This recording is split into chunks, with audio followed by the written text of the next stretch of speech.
자, 여러분 오늘은 다니엘 시리즈 우리 6번째 시간 때로는 불합격도 하나님의 응답입니다 라는 제목으로 함께 하나님의 말씀 나누도록 하겠습니다. 우리가 지난주에 2장 이제 그 끝부분을 제가 조금 마무리하면서 오늘 이제 이야기랑 이어져서 함께 좀 나눠보도록 하겠습니다. 이제 다니엘이 하나님이 주시는 감동으로 그 느부갓네살의 꿈을 해석했죠. 그 꿈은 그야말로 정말 엄청난 스케일의 이야기가 담긴 그런 꿈이었습니다. 바로 세계 제국들의 미래를 예언한 그런 어떤 충격적인 메시지였습니다.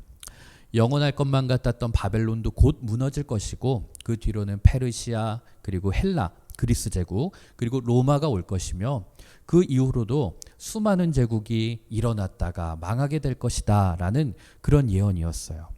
인간의 능력으로는 정말 상상할 수도 없는 그런 엄청난 하늘의 비밀을 들었을 때 그 자리에 있는 느부갓네살도 다니엘도 그 주변에 있는 신하들까지 모두가 놀랄 수밖에 없었습니다.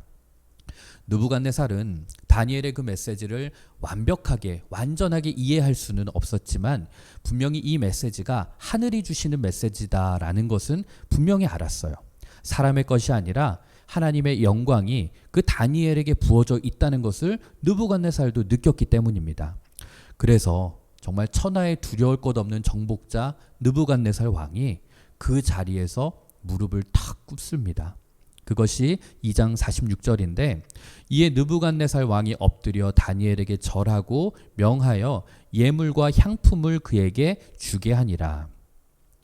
여러분, 느부갓네살 왕은 지금까지 수많은 적들을 자기 앞에 엎드리게 하고 무릎 꿇게 한 사람이었어요. 그러니까 자기가 남한테 무릎을 꿇어본 적은 한 번도 없는 사람이었거든요. 무릎을 꿇는다는 건 여러분 항복한다는 의미예요. 그렇기 때문에 굉장히 지금도 그렇고 고대 사회에서도 치욕적인 행동이었습니다. 그런데 천하에 두려울 것 없는 정복자 느부갓네살 왕이 이 18살 이방 나라에서 잡혀온 포로 출신의 신입 관료 다니엘에게 엎드려서 절을 한 거예요. 아마도 주변에 있는 이 상황을 지켜보고 있는 사람들은 모두가 다 경악했을 것입니다. 아니, 지금 이 상황을 우리는 어떻게 받아들여야 되지? 아니, 어떻게 왕이 저 새파랗게 젊은 신입 관료 앞에 엎드릴 수가 있지? 어떻게 절을 할 수가 있지? 다들 난감한 거예요. 근데 여러분, 이 다니엘이 대단한 거 한 거 없거든요. 그냥 다니엘은 거기에서 하나님을 높인 것 뿐인데 절대 권력자 왕은 다니엘 앞에 엎드렸어요. 그리고 그에게 예물과 향품을 주면서 이제 말을 하는데 그게 47절이에요. 왕이 대답하여 다니엘에게 이르되 너희 하나님은 참으로 모든 신들의 신이요 모든 왕의 주제시로다. 너가 능히 이 은밀한 것을 나타내었으니 너의 하나님은 또 은밀한 것을 나타내시는 이시로다. 자, 느부갓네살이 말하는 거예요. 야, 다니엘, 너의 하나님은 정말 모든 신들 중에 신이야. 왕이야. 정말 최고야. 지금 그 얘기를 느부갓네살이 다니엘에게 해주는 거예요. 자, 그런데 이 구절을 우리가 조금 더 잘 해석해야 될 필요가 있는데, 자, 여기서 지금 느부갓네살이 여호와 하나님의 능력을 인정하기는 했지만 그냥 하나님을 그 바벨론에 존재하는 여러 신들 가운데 최고로 뽑은 것 뿐이에요. 그러니까 지금 느부갓네살이 나도 이제 하나님을 내 인생의 주인으로 모실게 뭐 이렇게 받아들이는 신앙 고백 차원의 고백이 아니라는 거예요.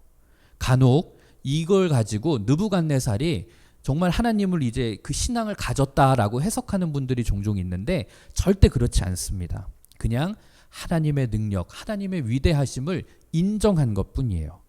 그걸 어떻게 하냐고요? 그거는 우리가 이제 뒤에서 볼 내용을 보면 알 수가 있어요.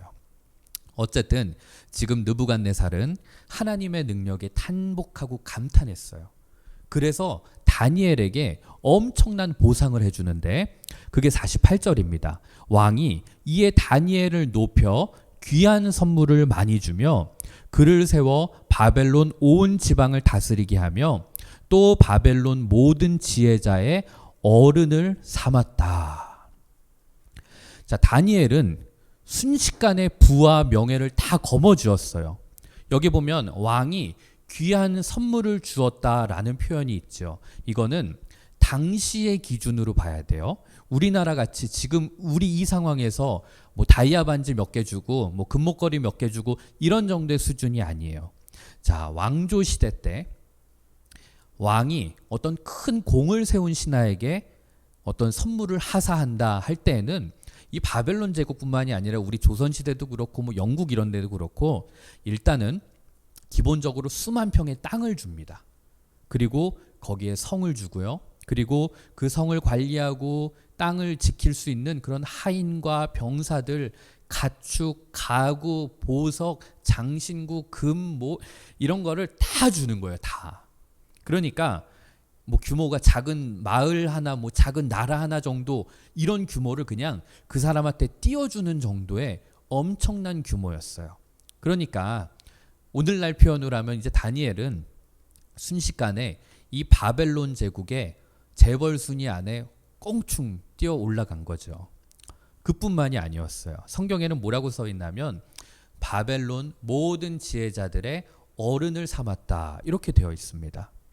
여러분, 바벨론 제국의 키워드는 우리가 지난번에 교육이라고 그랬잖아요. 그 가운데 정말 쟁쟁한 엘리트들이 많았어요. 그런데 그 가운데 너가 최고야, 다니엘. 네가 제일 대단해. 모든 학자들의 선생이 되는 거야. 이렇게 인정을 받았다는 거예요. 근데 몇 살이에요? 18살의 나이에. 요즘으로 말하면 뭐 카이스트나 뭐 서울대학교 뭐 총장, 뭐 최고 교수의 어떤 권위, 뭐 이런 자리가 됐다고나 할까요? 뭐 그런 식으로 정말 가장 뛰어난 학자로서 인정을 받았어요. 뿐만이 아닙니다. 거기에다가 엄청난 권력까지 쥐어줬어요. 바벨론 지방, 바벨론 온 지방을 다스리게 하며 이렇게 되어 있습니다. 이 말은 제국에 정말 2인자로 세웠다는 거예요. 그를. 다니엘 지위는 여러분 그냥 차근차근 9급, 8급, 7급, 6급 이렇게 올라간 게 아니라 그냥 하나님이 쓰시려고 하니까 한 방에 확 뛰어 올라간 거죠. 그러니까 18살의 나이에 지금 대제국 바벨론의 최고위 관료가 된 거예요. 여러분, 저는 이 말씀을 보면서 그런 생각을 해봐요.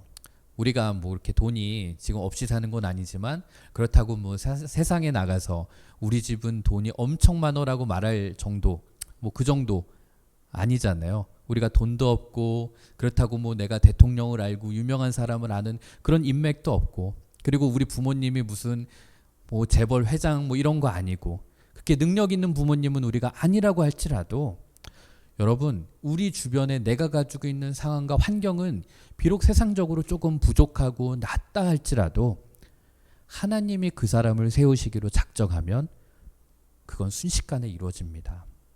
그러니까 여러분들 살아가면서 다른 친구들과 우리 가족들 혹은 내 상황 이런 것들이 비교될 때가 있을 거예요. 근데 그때마다 그거 바라보면서 절망하고 낙심하고 포기하고 그냥 인생을 비관하지 말고, 그럴 때일수록 이렇게 다니엘을 순식간에 끌어올리시는 그 하나님을 바라보고 의지할 수 있기를 바랍니다. 물론 하나님은 그 자리를 여러분들에게 주실 때는 나 자랑하라고, 나 뻑이라고, 나 이렇게 대단한 사람이라고 위세 부리라고 주시는 것이 아니라 너가 그 자리에 가서 하나님의 영광을 선포해, 나의 이름을 드러내, 그렇게 하라고 세워주시는 자리인 줄 믿습니다. 그런데 이 다니엘이 친구를 잘 둬야 되는 것 같아. 다니엘이 혼자서 그 자리로 올라간 게 아니야.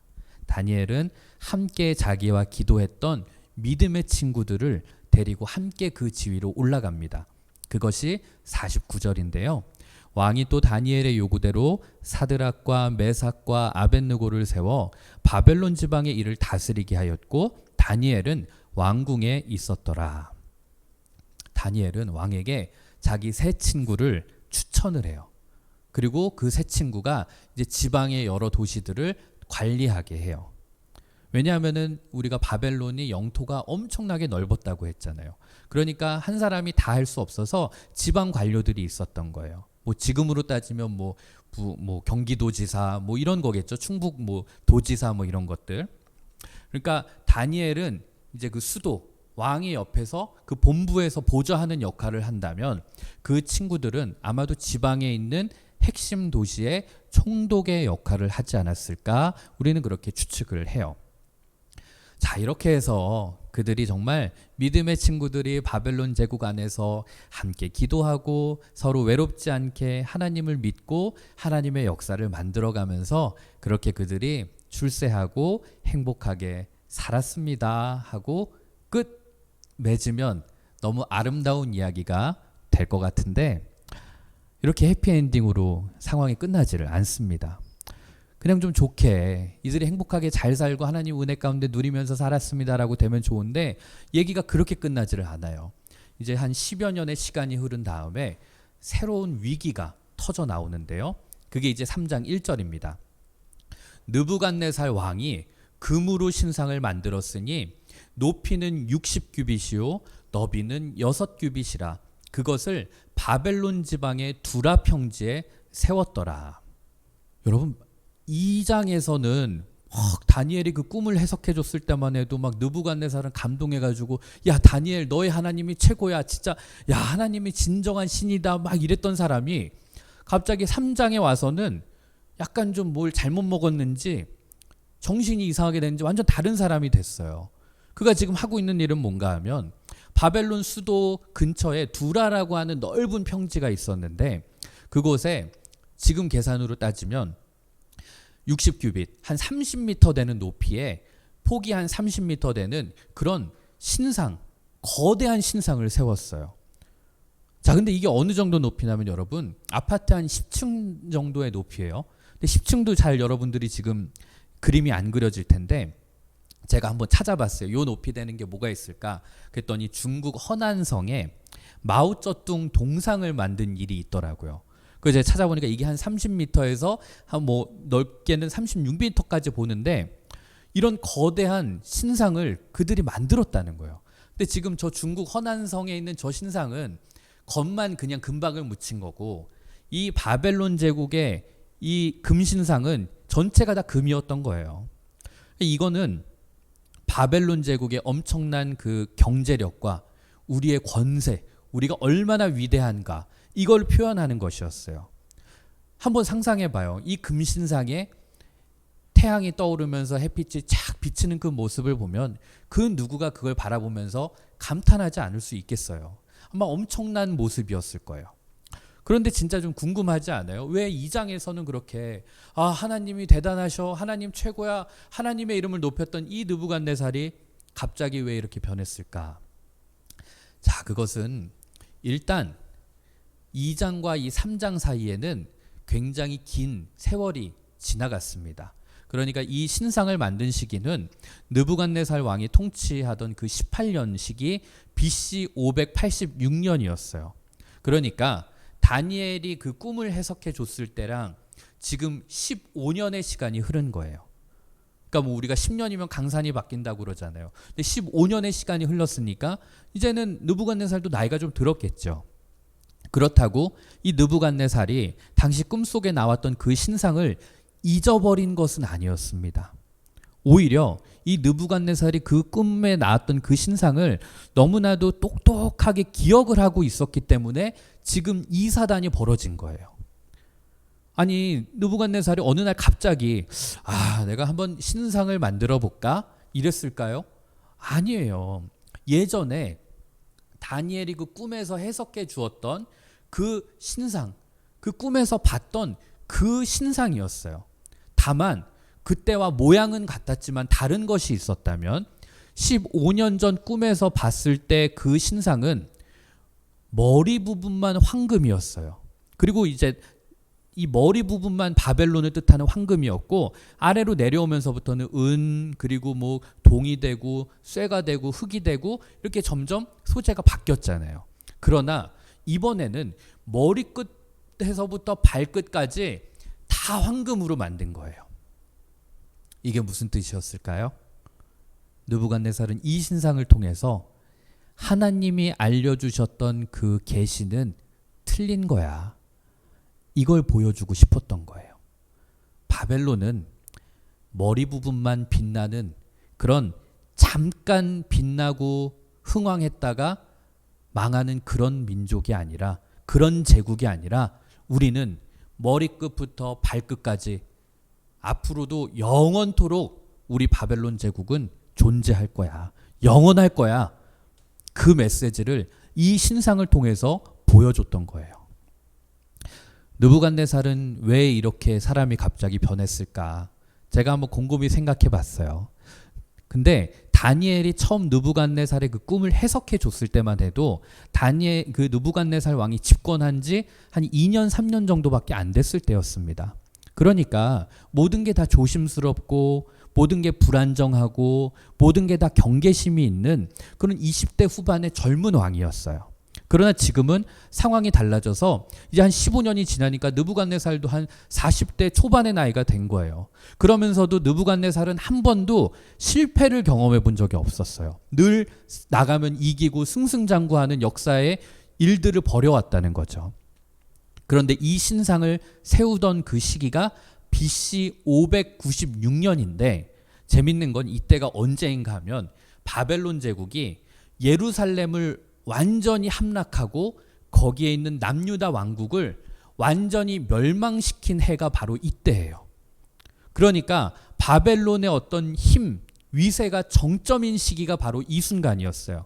그러니까 이 대승리를 기념하면서 이 신상을 세운 거예요. 느부갓네살은 그런 마음이었겠죠. 하나님이 지킨다고 하는 저 유다 백성들, 유다 민족을 내가 완전히 무너뜨렸어. 다니엘이 말하는 하나님이 내가 처음에는 좀 무서웠지만 이제 보니까 그거 별거 아니네. 다니엘의 하는 그 예언도 아마 틀렸을 거야. 나의 왕국 바벨론은 머리로만 끝나는 것이 아니라 영원할 거야. 느부갓네살은 교만함에 빠져서 착각했던 거예요. 이걸 보면서 여러분, 우리 인간의 모습을 생각해 보게 됩니다. 우리 사람은, 인간의 마음은 이렇게 간사해요. 여러분, 열등감과 교만함이라는 것은 우리가 종이 한 장 차이라고 얘기하잖아요. 내가 을이었을 때는 갑의 횡포가 너무 싫은데 내가 아주 조금만 갑이 되는 그 순간이 오면 내가 더 무서운 갑이 되어버립니다. 그렇잖아요. 느부갓네살도 집권 초기에는 굉장히 조심스러웠지만 자기가 나이가 들고 이제 정말 강력한 왕이 되었을 때는 그런 어떤 조심스러움을 잃어버렸어요. 18년 동안 이 나라를 통치하면서 정말 패배를 몰랐거든요.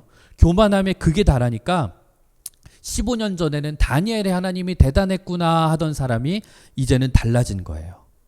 그러니까 여러분, 우리가 정말 잘 나갈 때, 모든 게 잘 풀릴 때 겸손함을 가지는 것이 얼마나 어려운 일인지를 알 수가 있죠. 여러분들이 앞으로 인생을 살아가면서 터닝 포인트라는 게 있을 거예요. 뭔가 변곡점이 있을 거예요. 그런데 여러분, 그 터닝 포인트는 내 인생이 편안하고 잘 먹고 잘 살고 등 따숩고 배부르는 그런 먹고 살만한 순간에 오지 않아요. 삶의 변곡점은 언제나 내 자아가 꺾이는 순간에 일어납니다. 이거는 믿음의 눈으로 볼 때 하나님이 우리들을 꺾으시는 거예요. 그것이 내 어떤 대학의 문제, 내 진로의 문제, 혹은 우리 집안의 어떤 경제적인 문제, 우리 어른들은 그게 꼭 자녀의 문제일 수도 있고요. 어떠한 방법과 어떠한 과정으로라도 우리들의 갖고 있는 그 고집과 자아를 꺾는 순간이 와요. 왜냐하면 하나님은 그렇게 우리를 길들이신 다음에 그 다음에 우리를 쓰시기 때문에 그래요. 그런데 지금 이 느부갓네살은 인생을 살면서 단 한 번도 꺾이고 그렇게 하나님 앞에 자기를 숙여본 그런 적이 없는 거예요. 집권 초기에는 하나님을 향한 일말의 어떤 경외심이라도 있었어요. 그런데 이건 하나님을 그냥 인정하는 정도였어요. 하지만 이제는 이 바벨론이 너무 잘 나가고 정말 두려울 게 없어지니까 생각이 바뀐 거예요. 하나님도 별거 아니야. 오히려 내가 최고야. 나의 제국 바벨론이 진정한 제국, 영원할 거야. 이 교만함이 폭발했고 이것이 바로 이 금신상이라는 것으로 드러났던 거예요. 자, 오늘 본문 2절을 보면 낙성식이라는 것을 해요. 이 신상을 이제 기념하는 그런 행사인 거예요. 근데 이거는 왕이 어떤 교만함과 자만심에 의해서 기획이 된 행사였기 때문에 신하들이 이거를 대충 준비했다가는 정말 목숨이 날아갈 수도 있는, 그래서 정말 모든 신하들이 사활을 걸고 준비를 해요. 2절과 3절에 등장하는 관료들의 직책이 나오는데 총독과 수령과 행정관과 모사와 재무관과 법률사와 각 지방 모든 관원. 여러분 정말 이 정도면 그냥 바벨론 제국의 아주 최소한의 기초 관료만 두고 모든 사람을 다 소집한 거예요. 어느 자료를 보니까 이 바벨론 제국의 규모와 위세를 우리가 봤을 때 이 정도 행사면 그냥 몇만 명에서 최대 한 10만 명까지 사람들이 모였다라고 추정을 해요. 10만 명이 모이면 어느 정도인가 제가 찾아보니까 예전에 그 미국 미식축구 경기장에 미시건 대학교 경기장이 한 10만 명 넘게 들어갈 수 있는 경기장이래요. 한 10만 명이 모이면 저 정도 인원입니다. 이런 대규모 행사를 집행할 정도로 이 낙성식에 대한 자부심이 컸던 거예요. 바벨론 제국의 정말 주요 인사는 다 모였어요. 그러니까 당연히 다니엘의 세 친구였던 사드락과 메삭과 아벳느고도 불려온 것이죠. 자, 그런데 여기서 한 가지 미스테리가 있어요. 뭐냐 하면 이렇게 대규모로 진행이 되는 중요한 행사에 여러분 다니엘이 없다는 거예요. 다니엘의 세 친구는 있는데 다니엘은 없어요. 아니 이 정도로 중요한 행사면 왕의 핵심 측근이라고 하는 다니엘이 있어야 될 것 같은데 없다는 거예요. 그게 너무 이상하지 않으세요? 그래서 저도 궁금해서 막 이제 찾아봤어요. 다니엘은 어딜 갔을까? 여기에 대한 해석들이 학자별로 되게 분분해요. 그래서 어떤 사람은 그렇게 얘기해요. 왕을 대신해서 왕궁에서 실무를 총괄하고 있었기 때문에 그래서 참석을 하지 않았다. 이런 사람도 있고, 또 어떤 사람들은 이제 외유 중이었다, 출장 중이었다라고 말하는 사람도 있어요. 그런데 여러분 생각해 봐요. 아무리 출장 중이었다고 해도 이렇게 중요한 행사면 당연히 와야 되는 게 맞잖아요. 왕이 불렀잖아요. 그러면 무조건 오는 게 맞을 것 같은데. 그러다 저는 제가 내린 결론입니다. 저는 이런 결론을 내렸어요. 왕이 일부러 안 불렀다. 일부러 안 불렀다. 왕은 아마도 어쩌면 의도적으로 다니엘을 출장을 보내고 이 행사를 치렀을 수도 있어요. 왜냐하면 다니엘이 일도 잘하고 똑똑하고 내 일도 잘 도와주는데 이 녀석이 다 좋은데 신앙적인 측면에서 있어서는 너무나도 단호하다라는 거를 왕도 알았거든요. 그러니까 그가 하나님을 열심히 믿는 사람이라는 것은 모든 사람들이 다 아는 사실이었어요. 그런 다니엘이 이 낙성식에 와서 이 금신상을 보면 뭐라고 말할 건지는 안 봐도 뻔한 거죠. 그래서 왕은 괜히 이 금신상 앞에서 다니엘과 정면 충돌해서 난감한 상황이 벌어질 바에는 그냥 부르지 말자 이랬던 것 같아요. 그러면서 4절을 보면 백성들과 나라들과 각 언어로 말하는 자들이라는 표현이 나와요. 그만큼 이 바벨론 제국은 영토가 넓고 다민족 국가였다는 거죠. 오늘날 중국이나 미국 같이요. 그리고 5절을 보면 나팔과 피리와 수금과 사면금과 양금과 생황과 및 모든 악기가 총동원되었다 이래요. 이것은 이 행사 규모가 어땠는지를 악기가 보여주기 때문에 이렇게 다 설명한 거예요. 요즘으로 말하면 초호화 오케스트라가 있고 그 뒤에는 수백 명의 대규모의 합창단까지 있는 거예요. 그리고 그 정점의 순간에 화려한 음악과 분위기, 조명 모든 것이 완벽한 그런 낙성식 행사였어요. 게다가 금신상에 절을 해야 되는 이유는 너무나도 명확했어요.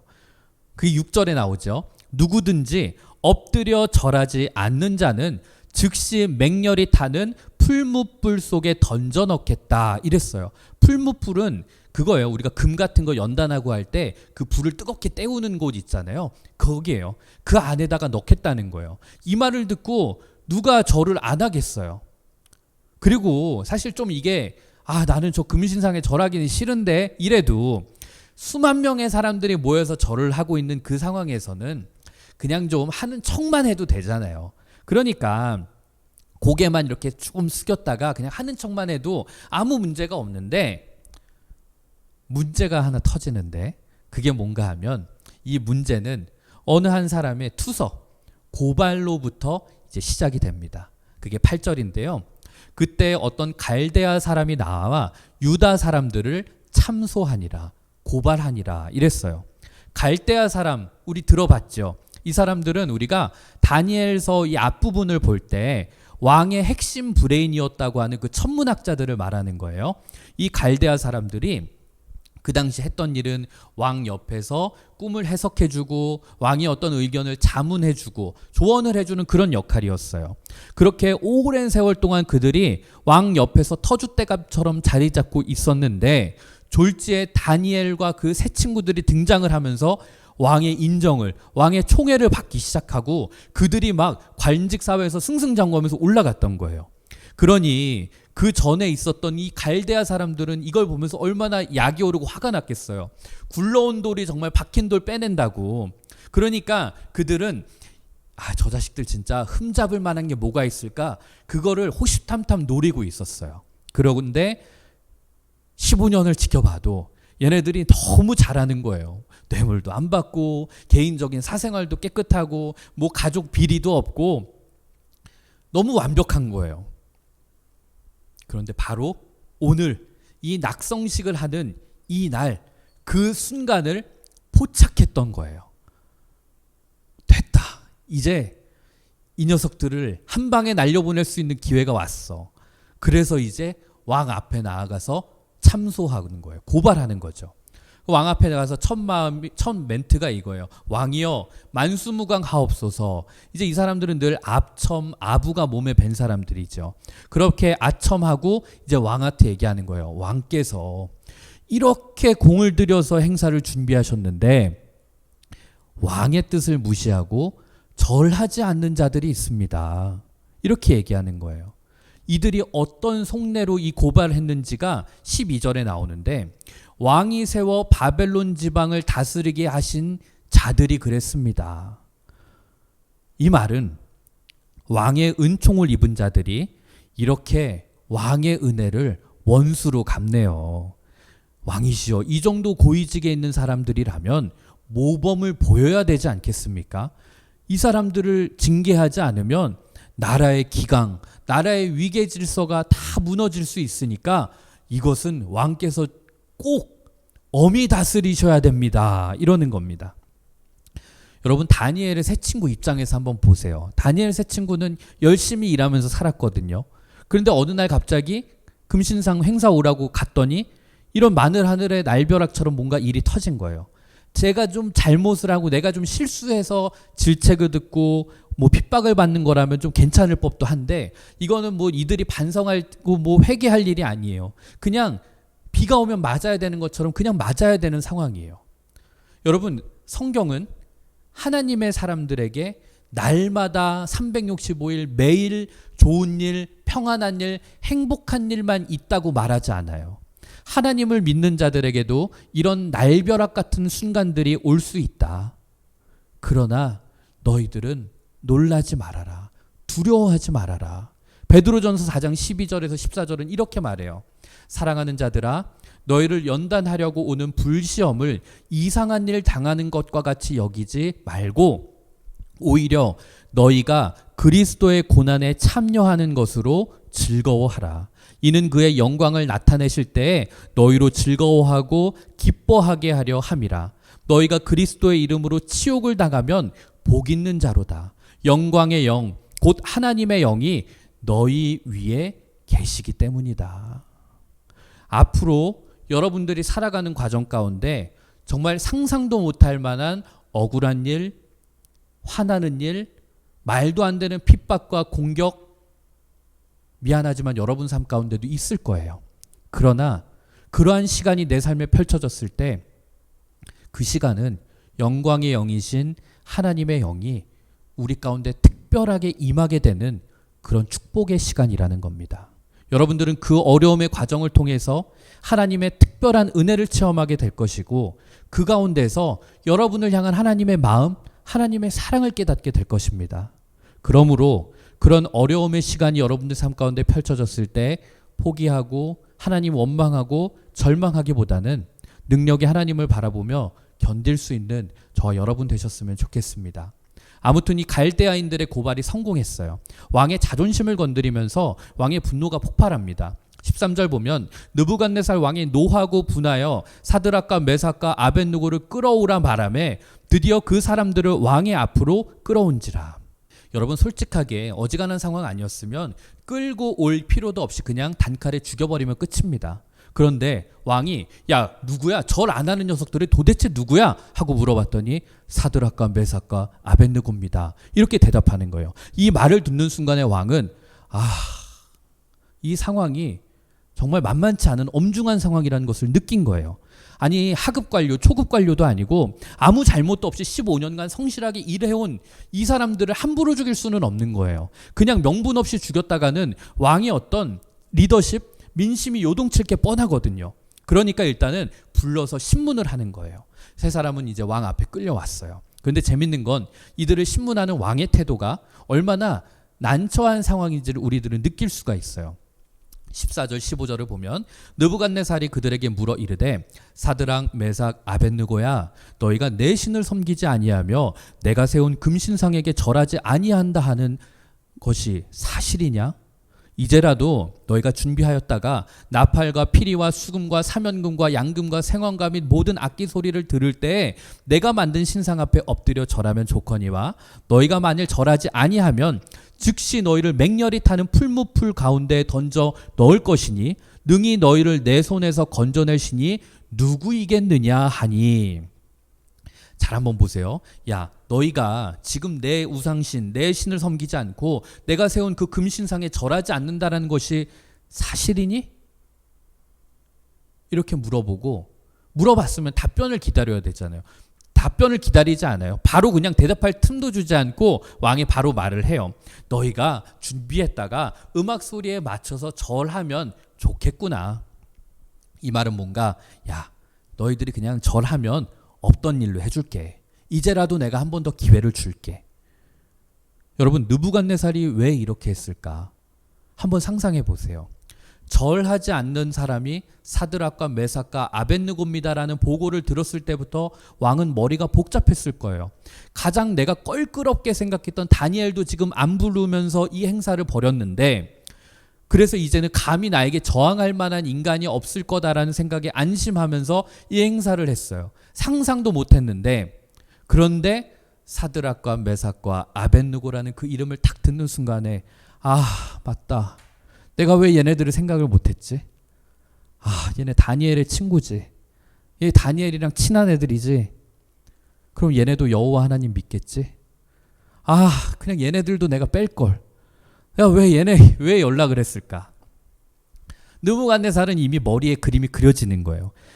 15년 전 다니엘이 그 어린 나이에 두려움 없이 제국의 흥망성쇠를 다 얘기하고 하나님을 선포했던 그 모습이 생생하게 기억이 나는데, 이 세 친구도 그러한 모습이 있을 텐데, 얘네도 진짜 뻔할 텐데, 그러나 왕도 지금 물러설 수는 없는 거예요. 왜냐하면 모든 사람들이 다 지켜보고 있었어요. 너무 멀리 왔어요. 여러분, 한 번 뽑은 칼을 다시 넣을 수는 없으니까 여기에서 밀리면 왕의 체면과 권위가 떨어지는 거거든요. 그러니까 속이 타니까 점잖게 이들을 설득하고 있었던 거예요. 여기서 표현하진 않았지만, 야, 제발 내 체면을 봐서라도 절을 좀 해다오. 하지만 왕은 이미 알았어요, 사실. 이 세 사람이 어떻게 말하고 행동할지를. 그러니까 더 자존심 상하고 화가 났던 거죠. 그러면서 부들부들 떨면서 한마디를 더 하죠. 지금 너희가 절하지 않으면 저 뜨거운 풀무불 속에 내가 너희들 넣어버릴 거야. 누가 너희들의 생사 여탈권, 목숨을 쥐고 있는지 알아? 너희들이 하나님? 아니야. 너희들의 목숨은 내가 쥐고 있어. 내가 너희들의 생사 여탈권을 쥐고 있어. 여러분, 왕도 하나님의 능력과 권세를 알았지만 15년이 지나면서 거의 신적인 능력과 신적인 위치에 올라가면서 나도 이제는 하나님과 비견해도 밀리지 않아. 그런 마음을 갖게 되었어요. 실제로 느부갓네살은 정말 패배를 몰랐거든요. 그리고 결정적으로 하나님이 지키는 백성이라고 하는 그 유다 민족을 자기의 손으로 멸망시켜 버렸어요. 그러니까 이제는 내가 하나님보다 더 강해 라는 생각을 한 것이죠. 그 하나님이 계시다면 능력을 한번 보여줘봐. 그리고 옛날에는 좀 그분이 강했을지 몰라도 이제는 아니야. 이제는 내가 더 강해. 이제는 내가 더 위대해 하면서 하나님께 대드는 거예요. 그런데 여러분, 이 왕 앞에서 이 세 친구가 얼마나 담대한 줄 아세요? 이 세 사람은 이제 15년 전 18살 나이에서 바벨론 관직 생활을 시작하고 이제는 33살의 어른이 되었어요. 장년이 되었어요. 아마 결혼도 했을 거고 아이도 있었을 거고 바빌론의 공직자로서 부와 명예도 누렸을 겁니다. 아마 제국이 주는 달콤함과 화려함이 주변에 널렸겠죠. 그럼에도 불구하고 이 교회도 없는 이 바벨론에서 그들은 믿음을 잃지 않았어요. 저는 이 부분이 참 이들이 대단한 것 같아요. 근데 여기서 재미있는 구도가 하나 펼쳐지는데, 자, 왕은 지금 머리가 엄청 복잡하거든요. 저 새 녀석이 뭐라고 할까? 내 체면은 어떻게 되지? 나중에 지금 이 주변에서 바라보는 신하들 민심은 어떻게 될까? 그리고 이 얘기를 들은 다니엘은 또 나한테 뭐라고 할까?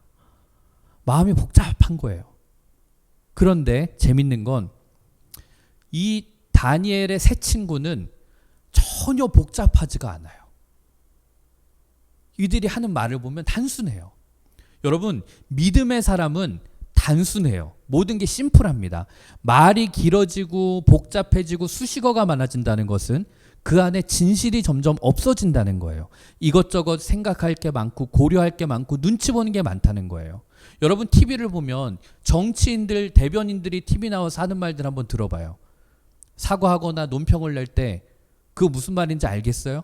못 알아들어요. 왜냐하면 계속 뭔가가 얘기가 많아요. 그냥 죄송합니다, 잘못했습니다 한마디 하면 되는데 말이 복잡해요. 왜 그러겠어요? 생각이 너무 많아서 그래요. 이렇게 말하면 저 사람이 어떻게 반응할까? 이렇게 말하면 저 사람이 어떻게 생각할까? 거짓으로 거짓을 막으려고 하다 보니까 말이 복잡해지는 거예요. 체면 생각하고 여론 생각하고 우리들에게 어떤 이익, 이권을 생각하고. 여러분, 제가 개인적으로 되게 존경하는 류흥열 목사님이란 분이 계신데 이분 카톡 프로필에 보면 적혀있는 문구가 있어요. 뭐냐면 십자가와 나의 죽음을 생각하면 모든 것은 단순해진다. 저는 이게 너무 와닿아요. 저는 목회자로서 살아가면서 유혹의 순간도 있고 고민과 갈등과 결론을 내려야 되는 그런 순간에 다른 거 없어요. 십자가와 죽음을 생각하면 정말 답이 쉽게 내려지더라고요. 여러분, 하나님을 믿는 우리의 그리스도인들은 말과 행동이 심플해져요. 여러분, 복잡하지 않아요. 16절 한번 볼까요? 사드락과 메삭과 아벳느고가 왕에게 대답하여 이르되 느부갓네살이여, 우리가 이 일에 대하여 왕에게 대답할 필요가 없습니다.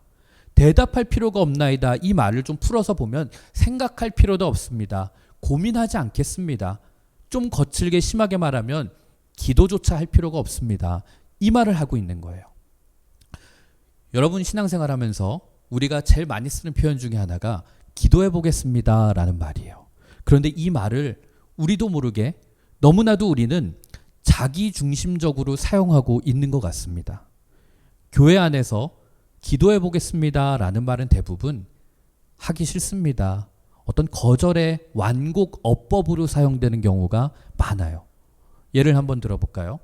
어느 날 저에게 어느 한 권사님이, 참고로 전 결혼하지 않았습니다, 너무 예쁘고 너무 착하고 너무 마음씨까지 따뜻한 이런 자매를 저에게 소개시켜 줬어요.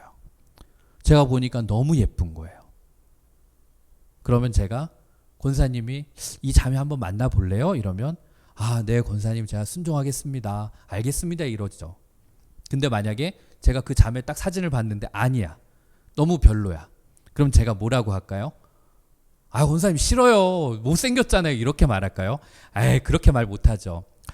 권사님, 제가 한번 기도해 볼게요, 기도해 보겠습니다 이러면서 은근슬쩍 거절하게 되는 거죠. 다른 예를 한번 들어볼게요. 자, 너희들이 서울대를 합격했어. 그냥 예를 들어서 어떤 한 권사님이 자녀가 서울대, 하버드로 하자, 이왕이면 하버드에 합격을 했어. 내가 교회에 있으면서 서울대를 합격하고 하버드대를 합격하면서 여기를 보낼지 말지를 기도해 보겠다 하는 부모님을 본 적이 없어요. 물론 하버드를 간 청년도 저는 사실 본 적이 없습니다만, 여러분 하버드가 합격했어요. 스탠포드가 합격했어요. 서울대가 합격했어요. 그러면 집을 팔아서라도 보내죠. 그런데 어느 날 전교 1등을 하고 하버드에 합격한 우리 민혁이가, 준혁이가, 아들이 어머니 저는 신학교를 가겠습니다. 딱 이렇게 얘기하는 거예요. 그럼 엄마가 뭐라고 할까요? 그래 너무 잘됐다. 우리 아들 신학교 가라 이럴까요? 야 우리 한번 기도해보자. 하나님의 뜻이 뭔지 모르지 않니?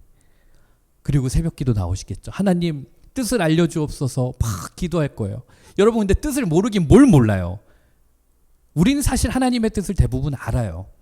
모르는 게 아니라 그 뜻을 감당하기가 싫은 거죠. 우리는 종종 하나님의 뜻이 뭔지 알면서도 그 하나님의 뜻에 순종하는 게 두려워서 발뺌하는 경우가 종종 있어요. 물론 우리들의 인생 가운데 어떤 상황이 닥쳤을 때 고민하고 기도해보고 결정해야 되는 건 필요해요. 하지만 어떤 것은 고민할 필요도 없고 심지어 기도해볼 필요도 없는 문제들도 있다라는 거예요. 사업을 하는데 누가 부정한 뇌물을 줘요. 아 이거 좀 잘 되게 해주십시오 이러면서 안 되는 건데 돈을 몇백만 원 찔러 넣어줬어요. 그럼 이걸 하나님 이거 받아야 될까요? 말아야 될까요? 이걸 기도한다? 기도하지 마세요. 이미 부정한 돈 받지 말라고 하나님은 성경에서 말씀하셨어요. 성경에 답이 있단 말이에요. 결혼을 했어요. 다른 여자가 눈에 들어와요. 다른 남자가 눈에 들어와요. 하나님, 지금 제 아내, 지금 제 남편 좀 별론 것 같은데 이 사람을 계속 사랑해야 될까요? 아니면 저 여자를 제가 만나야 될까요? 저 남자를 제가 만나야 될까요? 이런 거는 기도조차 하지 말라는 거예요. 성경에 이미 답이 있기 때문에. 여러분 사드락과 메삭과 아벳느고에게는 우상 숭배라는 것이 바로 그런 것이었어요. 기도할 필요조차 없는 거예요.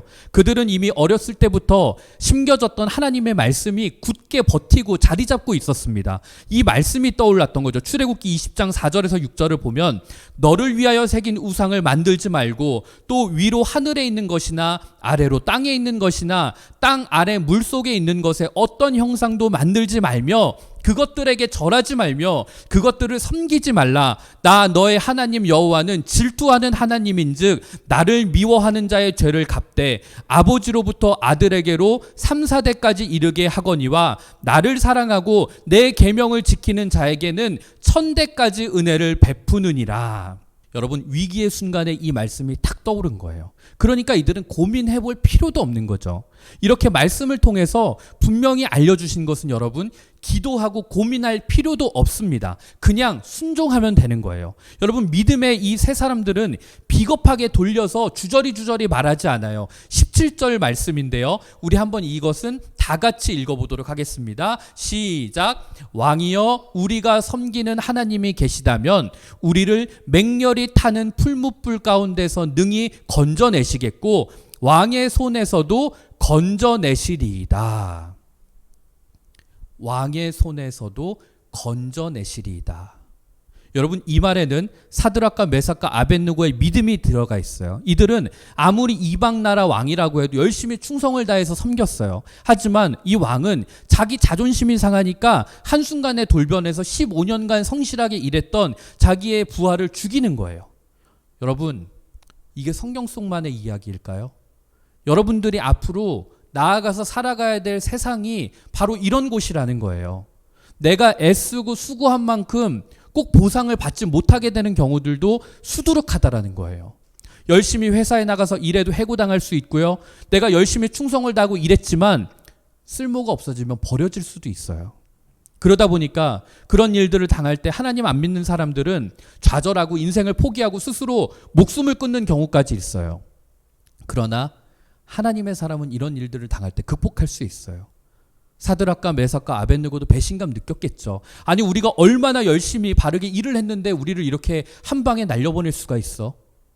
그러나 그들은 그 서름을 뛰어넘었습니다. 그래 우리들의 왕은 하나님이시지. 그러니 느부갓네살 쟤는 저럴 수 있어. 그래도 나의 하나님은 너보다 커. 느부갓네살 너보다 커. 그래봤자 너는 우리를 건들지 못해. 사드락과 메삭과 아벳느고는 하나님이 우리를 지켜주신다라는 담대함이 있었기 때문에 이런 날벼락과 같은 상황 속에서도 흔들리지 않았던 거예요. 이사야서 43장 2절 말씀입니다. 너가 물 가운데로 지날 때에 내가 너와 함께 할 것이라. 강을 건널 때에 물이 너를 침몰하지 못할 것이며 너가 불 가운데로 지날 때에 타지도 아니할 것이요 불꽃이 너를 사르지도 못하리라. 아멘. 여러분들이 인생을 살면서 배신당할 때도 있고 세상으로부터 쓰임받다 버림받을 때도 있을 거예요. 때로는 여러분들이 정말 믿었던 친구에게, 믿었던 사람에게 등을 돌림을 당할 때도 있을 거예요. 그러나 그럴 때 그 사람을 저주하고 욕하고 흥분하고 비관하면서 생을 포기하지 마세요. 그때 눈을 감고 오늘 이 말씀을 한번 떠올려 보세요. 이사야 43장 말씀. 너가 물 가운데로 지날지라도 내가 너와 함께 할 거야. 너가 불 가운데로 지나갈지라도 그 불이 너를 사르지 못할 거야. 나는 너의 하나님이야. 내가 너를 지명하여서 불렀기 때문에 너는 내 것이야. 이런 담대함이 주는 이 마음으로 세상이 주는 배신감 뛰어넘는 저와 여러분 되었으면 좋겠습니다. 18절을 계속해서 읽겠습니다. 그렇게 하지 아니하실지라도 왕이여 우리가 왕의 신들을 섬기지 아니하고 왕이 세우신 금신상에게 절하지 아니할 줄을 아옵소서. 이게 바로 오늘 하이라이트 말씀이에요. 사드락과 메삭과 아벳느고는 하나님이 우리를 살리실 것이다. 그리고 설령 우리가 죽더라도 우리를 다시 살려내실 것이다 라는 부활신앙이 있었어요. 여기서 근데 그들은 한 발 더 나아간 믿음을 보여줍니다. 하나님이 그렇게 아니하실지라도 우리들은 이 길을 포기하지 않겠다라는 순교자적인 신앙이 있었다는 거예요. 여러분 이거 정말 대단한 믿음 아닌가요? 우리 3살 버릇 80까지 간다는 말이 있어요.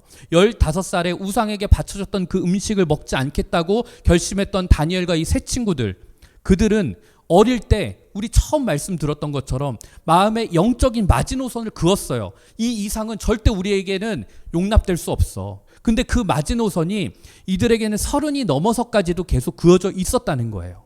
여러분, 저는 저와 여러분에게 이 그리 아니하실지라도의 믿음이 있기를 주님의 이름으로 축원합니다. 여러분, 우리들은 누군가의 간증을 들으면서 해피엔딩을 늘 기대해요. 내가 하나님 뜻대로 순종을 했더니 코로나의 이 불경기 가운데서도 우리 사업장은, 우리 회사는 사업이 성장했습니다. 내가 하나님의 뜻대로 투자를 했더니 남들 다 떨어질 때 저는 100배의 수익을 냈습니다. 하나님의 뜻대로 순종하고 내가 공부했더니 저는 좋은 대학에 들어갔어요. 서울대에 합격했어요. 명문대에 합격했어요. 하나님의 뜻대로, 하나님의 말씀대로 했더니 제 병이 나았어요. 여러분, 모든 사람의 간증이 이렇게만 되면 얼마나 좋겠습니까? 그렇지만 여러분들의 생각대로, 여러분들의 계획대로, 여러분들이 원하는 대로 안 풀릴 때는 어떻게 할 거예요? 목숨 걸고 여러분들이 하나님 나라를 위해 순종했어요. 그런데 하나님이 내가 가지고 있는 시나리오, 내가 가지고 있는 각본대로 응답해 주시지 않는다면 그때는 어떻게 할 거냐는 거예요. 하나님께 순종했는데 내가 더 아프면요? 하나님께 내가 순종하고 하나님 말씀대로 살겠다고 결심했는데 더 고통스러운 일이 생기면 어떻게 할 거냐고요. 여러분, 이 세 친구의 믿음은 거기까지도 하나님께 모든 걸 맡긴 거예요. 우리가 신앙생활하면서 반드시 경계해야 될 믿음의 태도는 하나님은 반드시 내가 원하는 대로 내 생각대로 역사하셔야 된다라는 거예요. 이것은 하나님을 나의 주님이 아니라 알라딘 요술램프의 지니, 그냥 내 어떤 소원을 이뤄주는 도깨비 방망이 정도로 생각하는 거예요. 하나님께 간절히 내 소원을 아뢰지요. 그런데 내 뜻대로 안 되면 시험에 들어요. 왜 시험에 들까요? 내 욕심 때문에 시험에 드는 거예요. 하나님은 반드시 우리 아이를, 우리 자식을 좋은 대학에, 원하는 대학에 합격시켜줘야 되고, 하나님은 내 사업을 내가 원한, 내가 계획대로 성공시켜줘야 되고, 하나님은 내가 정한 기한에, 내가 생각한 그때에 맞춰서 응답을 해주셔야 되는 거예요. 여러분, 이게 어떻게 하나님일 수가 있어요? 이게 어떻게 나의 주인일 수가 있어요? 내 종이죠. 여러분, 내 뜻대로 내 맘대로 안 이루어졌다고 해서 그게 응답이 안 된 것은 아닙니다. 기도하고 순종하는 것은 우리 몫이지만 그 일의 결과는 하나님께 있는 거예요. 내가 생각했던 거와는 전혀 다른 방법으로 응답이 올 수도 있다는 겁니다. 짧지만 제 이야기를 좀 나눠볼게요. 저는 참고로 대학 입시를 3번 쳤습니다. 흔히 삼수라고 하죠. 그런데도 원하는 대학에 저는 들어가질 못했어요. 제가 3번째 시험을 준비할 때 역시나 저의 성적은 제가 원하는 대로 나오질 않았어요. 그럼에도 불구하고 저는 이름이라도 좀 좋은 대학 들어가고 싶었어요. 참고로 저는 특정한 대학 이름을 얘기하지 않겠습니다. Y대학교에 들어가고 싶었습니다. 그런데 배치표를 보니까 이 대학이 가장 낮은 학과가 뭐였는지 아세요? 신학과였습니다. 그래서 저는 신학과에 지원하기로 결심합니다. 여러분, 저는 목회자가 되고 싶은 마음이 하나도 없었어요. 근데 이 대학에 들어가고 싶어서 신학과를 지원했어요. 제가 신학과를 썼다고 했을 때 저희 어머니가 깜짝 놀랐어요. 너무 기뻐하셨어요. 왜냐면 저희 어머니는 제가 목회자가 되길 좀 원하셨거든요. 근데 제가 그 말을 듣자마자 저는 딱 얘기를 했어요. 엄마, 저는 신학을 목회자가 될 생각이 없어요. 저는 신학과를 가서 다른 과로 전과를 할 거예요. 혹은 이중 전공을 해서 저는 다른 거 할 거예요. 딱 그랬더니 저희 어머니가 아들에게 그런 얘기를 했어요. 야, 너 하나님 그렇게 만만한 분 아니야. 근데 저는 그 말이 든든 마는둥 하고 넘겨버렸어요. 그리고 저희 입시의 결과는 어땠을까요? 저는 Y대학 신학과는 말할 것도 없고 제가 안전권으로 썼던 2대학, K대학 철학과 K대학 식품영양학과, 지금 생각해보면 제가 왜 굳이 이런 학과들을 썼는지를 모르겠는데 여기 다 떨어졌어요. 그때 3개가 다 떨어졌다는 이 통보를 들었을 때 저는 그때 어머니의 야, 하나님 그렇게 만만하시지 않아, 이 말이 생각났어요. 저는 너무 부끄러워서 삼수를 했는데도 원하는 대학을 못 갔잖아요. 원하는 대학 못 갔으니 얼마나 내가 속상하니까 창피했겠어. 그래서 도망치듯이 군대를 갔어요.